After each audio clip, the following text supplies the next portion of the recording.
Hello, my name is Andrew, and I'm a college Catholic, and here's a 2-minute defense of the resurrection of Jesus Christ. In order to claim that Jesus Christ resurrected, we need to use historical information that most historians agree upon. To do this, I'm going to use a common set of historically agreed upon events that occurred.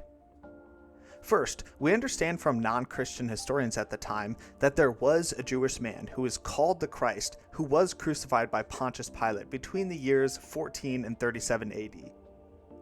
Second, in the Gospel accounts, we see that women were the first ones to find the tomb empty. Most historians agree that this account is reliable, as women were not seen as trustworthy during that time, especially in Jewish customs, where women were seen as not valid witnesses.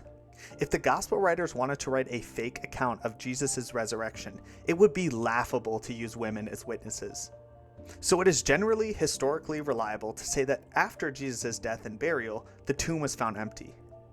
Third, there are independent witnesses of Jesus being alive after the crucifixion.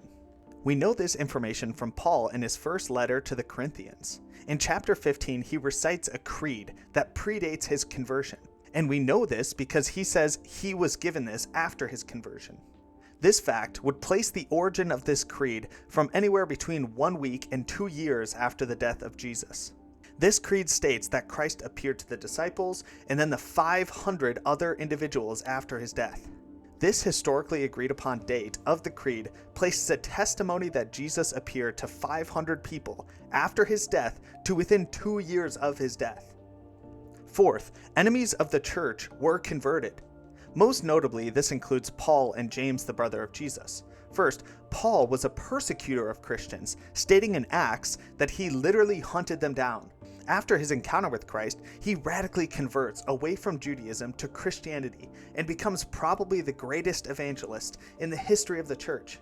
James, on the other hand, was less of a persecutor of Christians and more of a doubter of Jesus. During the earthly ministry of Jesus, James was a fervent skeptic, but after his death and resurrection, James becomes a believer and later becomes the Bishop of Jerusalem. These conversions give serious credibility to the resurrection. Finally, the brutal death of nearly all the apostles, the disciples who fled and hid after the death of Jesus, somehow were brave enough to spread this story across the known world and be brutally murdered for it. From an earthly perspective, they had nothing to gain, which can really only be explained by the fact that they were telling the truth.